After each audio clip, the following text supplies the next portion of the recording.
त्रिशूलमुण्डधारिणी धराविघातहारिणी गृहे गृहे निवासिनी भजामि विन्ध्यवासिनी।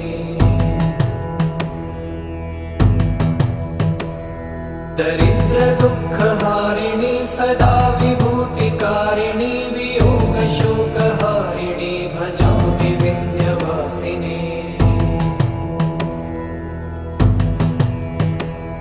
लसत्सुलोललोचनं लतासनं वरप्रदं कपालशूलधारिणी भजामि विन्ध्यवासिनी। कराब्जदानदा